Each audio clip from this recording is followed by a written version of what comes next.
بڑی مشکل سے ہم نمازیں پڑھتے ہیں، روزے رکھتے ہیں، حج کرتے ہیں، زکاتیں دیتے ہیں۔ پوری زندگی کی کامیابی کا مدار صحیح عقیدے پر ہے۔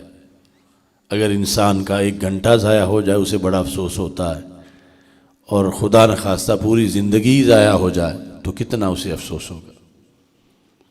اس سلسلہ میں 2 احادیث ذکر کر کے اپنی گفتگو ختم کرتا ہوں۔ دونوں احادیث مستدرک للحاکم میں موجود ہیں۔ ہمارے آقا صلی اللہ علیہ وسلم کا فرمان ہے، لو ان احدکم سفن بین الرکن والمقام وصلی وصام ثم لقی اللہ وهو مبغض لأہل بیت محمد صلی اللہ علیہ وسلم دخل النار۔ اس حدیث میں ایک ایسے بندے کا عمل ذکر کیا گیا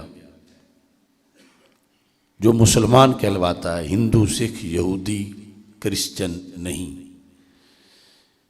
پھر عمل اس کا معمولی نہیں۔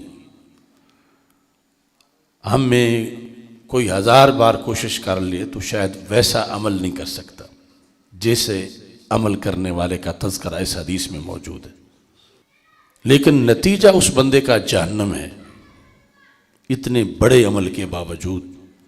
یعنی اس کی ساری زندگی رائگاں ہو گئی محض ایک وجہ سے، جو کھوٹ اس کے دل میں موجود تھی۔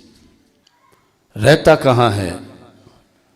عجم میں نہیں، عرب میں رہتا ہے، اور عرب میں بھی پھر حرم میں رہتا ہے، اور حرم میں بھی پھر مسجد حرام میں رہتا ہے، اور مسجد حرام میں بھی پھر بین الرکن والمقام، حجر اسود اور مقام ابراہیم کے درمیان اس کا مصلی ہے۔ یعنی اتنی متبرک جگہ پہ اس کو سہولت میسر ہے کہ وہ وہاں رہے۔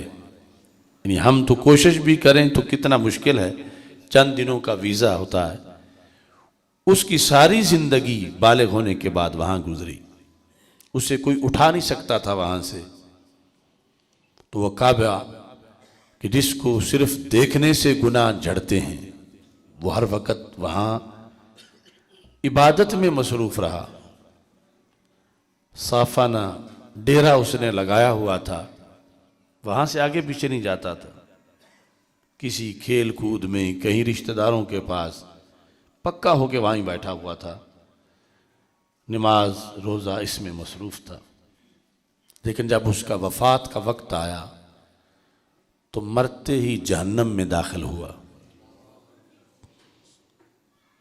اسے نہ کلمے نے بچایا، نہ اسے نماز نے بچایا، نہ اسے کعبے کے قرب نے بچایا۔ سبب کیا تھا؟ وَهُوَ مُبْغِضْ لِأَهْلِ بَيْتِ محمد صلی اللہ علیہ وسلم۔ کہ یہ ساری چیزیں تب بچاتی جب اس کا کلمہ معتبر ہوتا، اس کی نماز قبول ہوتی، اس کا کعبے کے اندر چلہ، مسجد حرام میں چلہ منظور ہوتا۔ کوئی چیز بھی منظور نہیں ہوئی، کیونکہ اس کے دل میں اہل بیت محمد صلی اللہ علیہ وسلم کا معاذ اللہ بغض تھا۔ اس بغض کے نتیجے میں ساری زندگی پہ پانی پھر گیا۔ صرف یہی نہیں کہ کوئی اس اجر نہیں ملا، الٹا یہ ہے کہ جہنم میں گیا، اس کا کچھ بھی نہیں بچا، اور کسی چیز نے اس کا ہاتھ نہیں پکڑا۔ اور مستدرک للحاکم میں یہ حدیث بھی موجود ہے کہ رسول اکرم صلی اللہ علیہ وسلم نے ایک دوسرے پہلو سے گفتگو کی۔ فرما ان اللہ اختارنی واختار لی اصحابا۔ یعنی اس حدیث کا خلاصہ یہ ہے کہ ایک شخص زندگی بھر نیک کام کرتا رہا، لیکن مرا تو جہنم میں گیا۔ کیوں؟ اس کے دل میں بغض اصحاب نبی صلی اللہ علیہ وسلم تھا۔ تو رسول پاک صلی اللہ علیہ وسلم نے فرمایا کہ میری آل کا بغض ہو یا میرے اصحاب کا بغض ہو، یہ ساری زندگی برباد کر دیتا ہے۔ نہ کلمہ کلمہ رہتا ہے، نہ نماز نماز رہتی ہے، نہ روزہ روزہ رہتا ہے۔ تو پھر ہمیں اعمال صالحہ کے ساتھ اس چیز کو بھی ہر وقت پیش نظر رکھنا چاہیے کہ کہیں کوئی ایسا نظریہ یا کوئی ایسی بات ہمارے دلوں میں نہ ہو کہ جس سے گھنٹہ یا سال نہیں، معاذ اللہ پوری زندگی پہ ہی پانی پھر جائے۔ یہ جو دوسری حدیث ہے، اس میں ہمارے آقا صلی اللہ علیہ وسلم نے فرمایا، چونکہ عام لوگ صحابہ کا معاملہ ہلکا